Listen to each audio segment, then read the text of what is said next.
Lena Carson trusted two people more than anyone in the world, her husband, Ethan, and her mother, Marilyn. But when she discovered them in bed together, everything she thought she knew shattered in a single moment. What followed wasn't just betrayal, it was a carefully planned nightmare, executed with chilling precision. By the time the truth came out, one of them was dead, the other barely alive, and Lena had vanished without a trace. What really happened inside the Carson home, and was Lena a victim, or something far more dangerous? Lena Carson had always lived a life that others quietly envied. Her two-story home sat at the edge of a sun-drenched cul-de-sac, where trimmed hedges lined every driveway and wind chimes played soft music with the summer breeze. Her husband, Ethan, was the kind of man who turned heads with his confidence, tall, well-dressed, successful in his architecture firm, and always the gentleman when others were watching. Lena, a well-loved elementary school teacher, had a reputation in the neighborhood for being calm, gracious, and effortlessly kind. To everyone who knew them, the Carsons seemed like a couple blessed by fate. But perfect photographs often hide the blur behind the lens. It started as a favor. Marilyn Reeves, Lena's mother, needed somewhere to stay while recovering from a knee surgery. She had slipped on icy pavement the winter before, and though her physical wounds had mostly healed, Marilyn insisted she wasn't yet able to live alone. Lena didn't hesitate. Despite their somewhat complicated past, she felt it was her duty to care for her mother. After all, family was family. Ethan had agreed, if a little reluctantly. From the beginning, something about the new arrangement felt off. At first, it was the way Marilyn took over the house, as if it were hers. She began rearranging furniture, suggesting new curtains, changing the scent of the kitchen candles. Lena chalked it up to boredom. Recovery could make anyone restless. But then, more subtle things started to gnaw at her mind. Things that felt too strange to ignore but too vague to accuse. Marilyn had always been a vibrant woman, but now she was glowing in ways that didn't make sense. Every evening, long after Lena had changed into pajamas, her mother would emerge from her room, dressed as if going to a dinner party. Hair curled, lipstick red, perfume thick in the air. She'd pour herself a glass of wine and linger in the living room, always waiting for Ethan to come home. At first, Lena laughed it off. She's just trying to feel young again, she told herself. But even laughter can't drown out instinct forever. Ethan's behavior also began to shift. He used to call Lena on his way home. Little check-ins about dinner or how her day went. That stopped. His phone would sometimes go unanswered, only for him to return hours later with the same tired excuse. Client meeting ran late. The warmth in his voice faded, replaced with distraction. He barely looked up from his phone during meals. And on more than one occasion Lena noticed that Marilyn and Ethan would share glances that lasted just a second too long. One evening, while folding laundry, Lena found something unusual. An unfamiliar silk scarf in the laundry basket, tucked between her husband's shirts. She didn't recognize the pattern. It wasn't hers. Marilyn wore scarves often, but this one was new. Her stomach twisted, but again, she said nothing. Suspicion doesn't become evidence just because your heart skips a beat. Then came the night Lena walked past the study and noticed 2 wine glasses on Ethan's desk, both half full. She had been asleep early and hadn't joined anyone for a drink. A single strand of blonde hair lay on the edge of the keyboard. Marilyn's hair was blonde. Lena's wasn't. For weeks, these tiny moments built upon each other like bricks in a silent wall.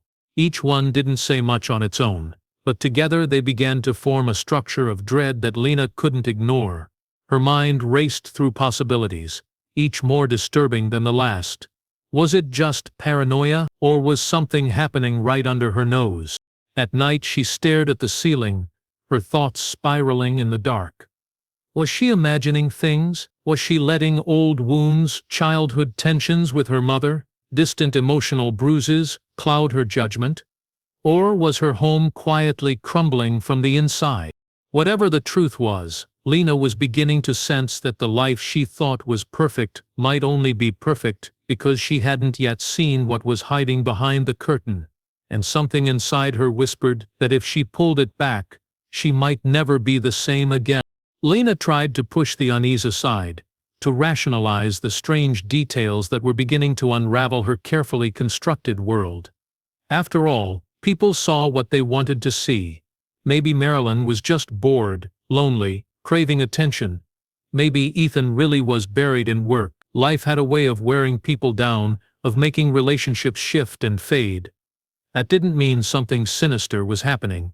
Still, the feeling clung to her like a shadow, always present, always shifting behind her. Then came the dreams.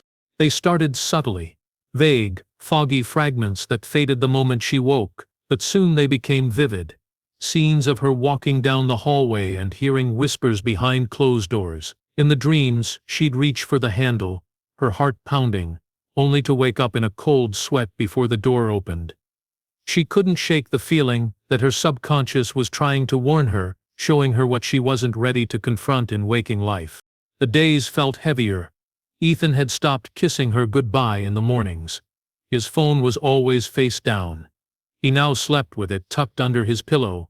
When she asked how work was going, his answers were clipped, emotionless.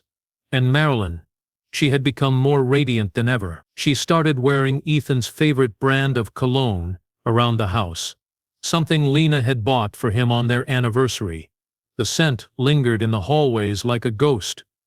One evening, Lena came home early from school to find Marilyn in the kitchen, humming a song she knew Ethan loved. Her mother was wearing a silk robe. She didn't hear Lena come in, and for a moment, Lena just watched her, her heart thudding in her ears. There was something too calm about the way Marilyn moved, as if the house already belonged to her. One night, Lena went to pour herself a glass of water and noticed something odd in the sink. An unfamiliar wine glass. She picked it up and examined it.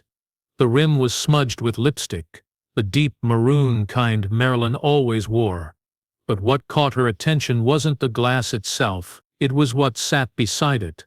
Ethan's wedding ring, not on his finger, not in the bedroom, just sitting on the counter, as if someone had taken it off for him. She didn't ask. She wanted to. Every part of her screamed to confront it. But something inside her hesitated. She wasn't ready to hear a lie. Or worse, the truth. Her suspicions began to calcify into certainty the night she found the earring. The next day, Lena searched the guest room, while Marilyn was out for a walk. At first, everything looked normal, neat, perfectly arranged. But tucked in the back of a drawer, beneath folded sweaters, Lena found a receipt, a hotel bill. One night, a suite booked in Ethan's name. But the guest listed was Marilyn Reeves. Her hands trembled as she folded it and slipped it into her pocket. She didn't cry, not yet, not when there were still questions to be answered. The evidence was there, scattered like puzzle pieces. And though Lena didn't yet know the full picture, she could feel its shape forming, ugly, twisted, unforgivable. There was something happening in her home, something that defied reason. She could no longer trust her husband, she could no longer trust her mother. And worst of all, she could no longer trust herself to ignore it. The illusion of her perfect life was shattering, quietly, mercilessly, and Lena had no idea what she might find when all the shards had finally fallen. Lena sat at the edge of her bed, staring blankly at the hotel receipt in her hand. Her fingers were trembling, not from shock anymore, but from something darker, clarity. Noah agreed without hesitation. He came by the next day, disguised as an old friend visiting for coffee. While Ethan was at work and Marilyn had gone for one of her increasingly frequent solo walks, Noah quietly installed 2 small hidden cameras, one in the hallway facing both bedrooms, and another in the guest room itself, tucked inside a vent. They were discreet, motion-activated, and synced to a private cloud folder only he could access. Lena didn't feel relief. If anything, the presence of the cameras made her anxiety worse. It made everything real. The possibility that her worst fears might be confirmed was no longer a distant nightmare. It was now a ticking clock. For the next few days she avoided looking at either of them directly. She couldn't bear the idea that they knew somehow that they were being watched. But deep down, she suspected they didn't care. that they were too wrapped up in their twisted secret to notice anything around them. Then, 4 nights later, Noah called.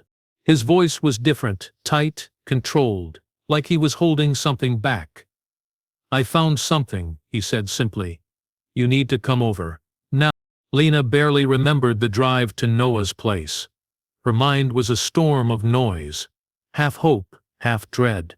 She wanted to be wrong, wanted him to say it was nothing, a misunderstanding, just poor timing and innocent moments taken out of context. But when she walked into Noah's apartment and saw the expression on his face, pale, grim, unreadable, her knees nearly gave out. He didn't speak as he pressed play. The footage began at 2:14 a.m. The hallway camera showed Ethan creeping out of the master bedroom, still in his pajamas. He glanced toward the living room, then quietly slipped into Marilyn's room. The camera inside captured everything. The door opened. Marilyn was already awake. There was no surprise in her eyes, only something Lena couldn't quite define. Hunger, maybe. Familiarity. Ethan sat beside her on the bed. They whispered, their heads close. Marilyn touched his face with a tenderness that didn't belong between a mother and son-in-law. Then Ethan leaned in and kissed her. Long, slow, rehearsed. Lena didn't cry. She watched every second without flinching, her eyes locked to the screen like she was studying a stranger. Her own life had become evidence. Her own bed had become a set piece in someone else's performance. And the woman who had once kissed her forehead goodnight was now tangled in betrayal with the man Lena had built her future with. Noah turned off the screen and looked at her, waiting for her to break. But she didn't, not yet. Instead, Lena stood silently, her hands clenched, her breath measured. She had her proof now. But proof was just the beginning. What came next would be something no one could prepare for. The world looked different now, brighter in some places, darker in others. Lena walked through her house like a ghost floating through familiar walls, silently observing the lives of strangers. Every corner of her home, once filled with warmth and memories, now felt tainted. The air itself seemed to pulse with secrets, as though the very structure of the house had turned against her. The footage replayed in her mind constantly, in flashes and fragments. Ethan's face leaning in. Marilyn's hand on his neck. Whispers between the cracks of the night. She stopped looking Ethan in the eye. She stopped answering her mother's morning greetings. The silence between them all stretched longer each day, but none of them seemed to notice Lena's quiet withdrawal. Ethan was always rushing early to leave, late to return. Marilyn filled her time with calls, baking, walks, and long hours in her room, with the door shut. No one questioned Lena's quiet. No one asked how she was doing, and she preferred it that way. But inside, something was growing. It wasn't anger. Anger had burned out. What remained was something colder, an eerie calm that moved through her body like ice. She began to study them, not as family, but as subjects in a slow, deliberate experiment. She paid attention to habits, schedules, preferences. She made lists, small ones, kept in the notes app of a hidden phone she bought under a false name. Ethan always slept on his right side. Marilyn showered every night at 9. The laundry machine made a soft knock when the spin cycle started. The side window lock in the guest room was loose. It wasn't revenge Lena was planning. Revenge suggested rage and chaos. What she wanted was order, precision, closure. She stopped confiding in Noah. He had already done enough. He had given her the truth. The rest was hers to manage alone. She told him she needed time to process, and he respected her space. He had no idea what that space was filling with. Then came the night she watched them again, this time live. Ethan had come home late, as usual. Marilyn had already retreated to her room. Lena pretended to be asleep. At exactly 2:10 a.m. she crept to the dark hallway and opened her laptop. The live camera feed flickered to life. She didn't blink.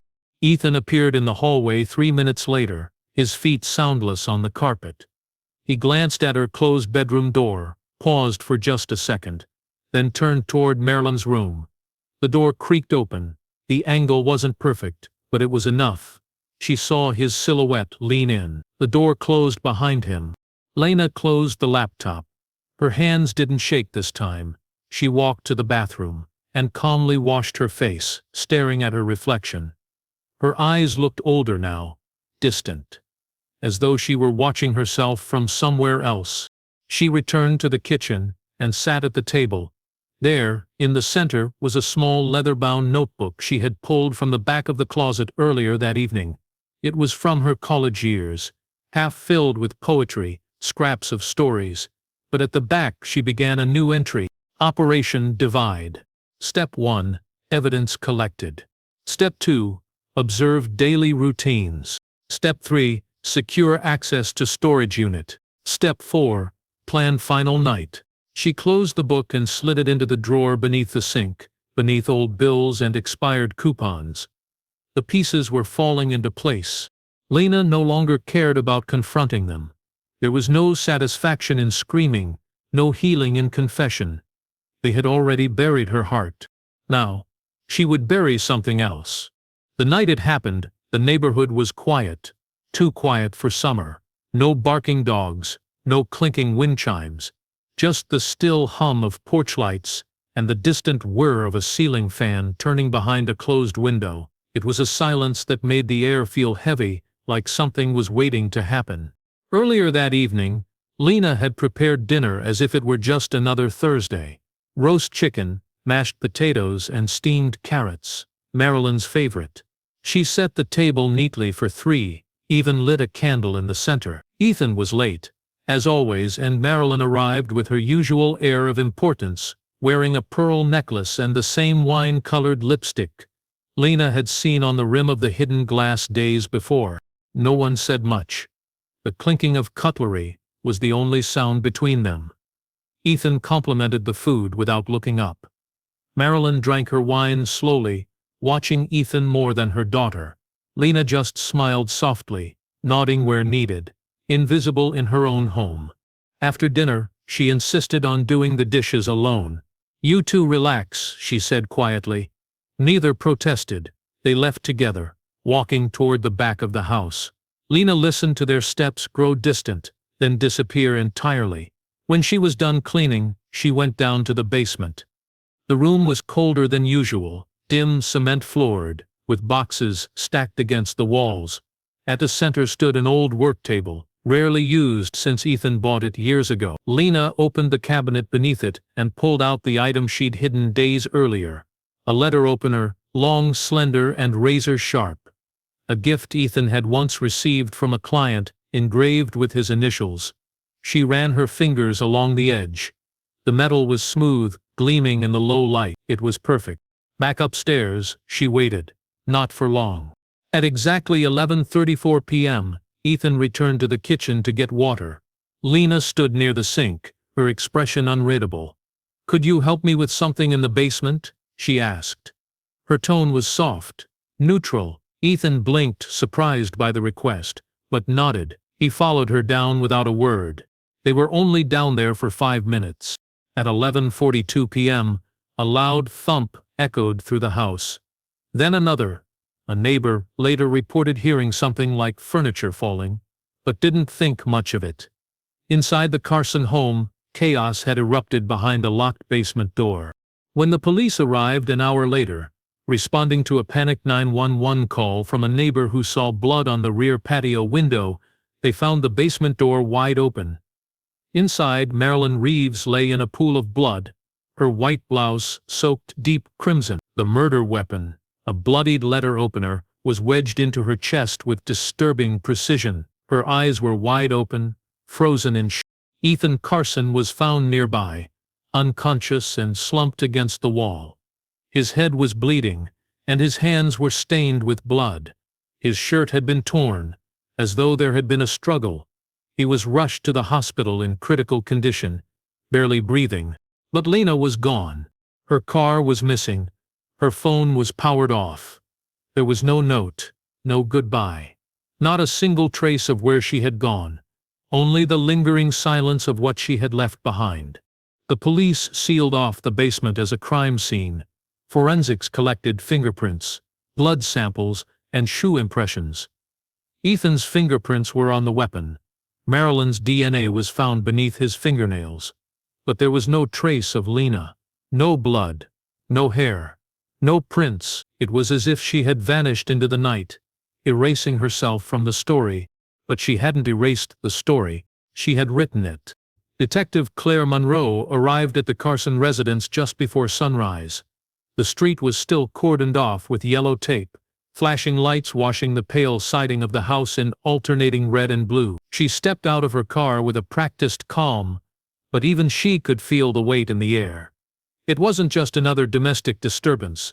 Something about this scene felt colder, quieter, like whatever had happened here hadn't ended, just paused. Inside, the forensic team was already at work.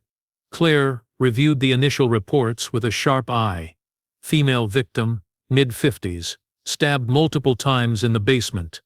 Male, early 30s, found unconscious at the scene with head trauma, no witnesses to confirm how it happened.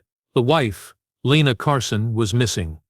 No clear evidence of her involvement, but her sudden disappearance spoke louder than words. The basement told part of the story, but not all of it. Marilyn Reeves lay at the center, surrounded by dried blood and splintered wood from a broken chair. The murder weapon, a personalized silver letter opener, had been removed and bagged. Ethan's prints were on it. Claire examined the scene carefully, noting the lack of struggle on Marilyn's body. Her hands were clean, no bruises on her arms, no torn nails. If she had seen it coming, she hadn't fought back. That alone was strange. Claire had seen her share of domestic murders, chaotic, frenzied, driven by sudden rage. This one felt deliberate, cold. There were signs of a struggle, yes, but they were centered around Ethan. A shattered lamp, overturned storage bins, smeared blood on the floor beside him. His injuries were consistent with blunt force trauma, likely from behind. But if he had attacked Marilyn, who had attacked him? The more Claire looked, the more questions emerged. No forced entry, no missing valuables. Lena's belongings were still in the house.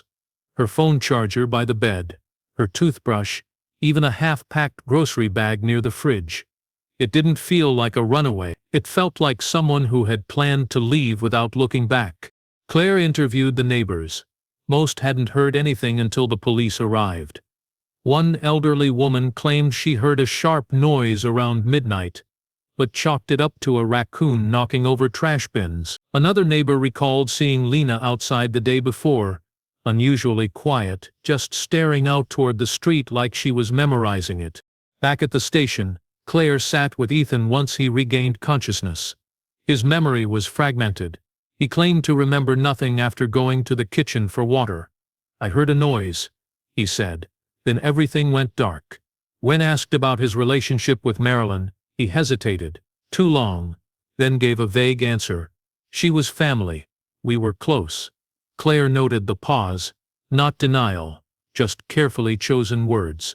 The autopsy confirmed what Claire had suspected. Marilyn had been attacked from the front, with no defensive wounds. There were traces of a sedative in her blood, likely taken with wine, enough to dull her senses, but not kill. The murder had been personal, close range, and methodical, but the killer hadn't left behind a single usable print other than Ethan's. No DNA, no hair, no skin under Marilyn's nails. Nothing. Claire requested surveillance footage from nearby traffic cameras, hoping for a glimpse of Lena's car that night. But the street was a blind spot, too quiet, too suburban. Whoever planned this had chosen the location well. She ordered a search of Lena's financial records. No unusual withdrawals, no hotel bookings, no airline tickets. She hadn't run. She had vanished. Claire stood in the Carson living room the next evening, staring at the wall where a wedding photo used to hang. A faint square of dust marked its absence. The frame was gone, removed recently. Not stolen, removed. As if someone didn't want the past to be remembered. The deeper Claire went, the clearer it became. This wasn't a crime of passion. This was a crime of calculation. Someone had set the scene, crafted the moment, and walked away without looking back. But the story wasn't over. Not yet. Noah Dale hadn't slept since the night Lena disappeared. Every time he closed his eyes, he saw her face, expressionless, detached, focused. There had been something unsettling in her silence the last time they spoke. At the time, he thought it was trauma, grief. Now he wasn't so sure. The more he replayed their final conversation, the more he began to question what she wasn't saying. He hadn't told the police everything. When the story hit the news, husband found unconscious, mother-in-law murdered, wife missing, he felt his stomach turn. He waited for Lena to call. She never did. He waited for an email, a message, a sign. Nothing came. And then a package arrived. It had no return address, no postmark, just his name printed neatly across the front in black ink. Inside was a USB drive and a single sheet of paper. On the paper was a quote written in Lena's handwriting. "The worst betrayals come not from enemies but from those who claim to love you." Noah plugged the drive into his laptop with trembling hands. At first he thought it was more of the security footage from the cameras he'd installed. And it was, but not what he expected. The footage began in the middle of the night. Lena sat alone at the kitchen table, a notebook open before her. She was writing something. Her face was calm, too calm. As if she'd already made peace with a decision. She closed the notebook, stood and walked to the basement door. The camera feed cut out. Then another video began. This one was different, filmed by hand. Lena, standing in the woods, holding the camera low. The sky was gray, overcast. She walked a short distance before pointing the camera downward. The view shifted to a small patch of dirt and a rusted metal box. She dug with her bare hands, pulling it loose. When she opened the box, Noah's heart dropped. Inside were pages, dozens of them. Old journal entries, written in Lena's handwriting. He scrolled through the digital scans she had included on the drive, reading each one in disbelief. The entries started from her teenage years, and chronicled years of quiet torment. Manipulation, gaslighting. Marilyn had been more than a controlling mother. She had been something darker. Someone who punished Lena for independence. Someone who guilted her into silence. There were descriptions of locked doors, of whispered threats, of accidents that left bruises. Lena had never told anyone, not until now. One entry, dated 2 months before the murder, changed everything. "I don't think Ethan ever truly loved me. I think he loved the idea of someone broken." Marilyn saw that. Maybe she orchestrated it. Maybe she watched it happen. "I'm not sure anymore. All I know is, they deserve each other, and they deserve the ending I'm planning." Noah felt sick. It was no longer just a betrayal. It was a strategy. A blueprint for collapse. He drove to the Carson house that night.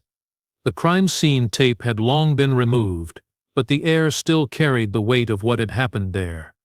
He walked to the shed behind the house, the one Lena had mentioned in the video. He dug exactly where she had 4 steps from the back wall 2 feet down. The box was real. Inside were the original journals, handwritten, smudged with dirt, but intact. Dozens of them. He didn't call the police. Not yet. He scanned every page into his laptop and locked the box away. He knew now what Lena had done. But what haunted him wasn't the murder. It was the precision. The patience. The way she had documented every detail not just for justice, but as a message. A confession without confession. A story meant to be uncovered piece by piece. And he couldn't shake the feeling that she was still watching, waiting. 3 months passed, and the world slowly began to forget the name Lena Carson. The media frenzy had died down. Ethan, having recovered from his injuries, returned to the public eye under a cloud of suspicion but no formal charges. Despite his silence, the internet was full of theories. Some believed he was innocent, others claimed he had staged everything himself. A few believed Lena was the true mastermind, a woman scorned, broken by betrayal. But most had simply moved on. That's how these stories ended, always fading into the next headline.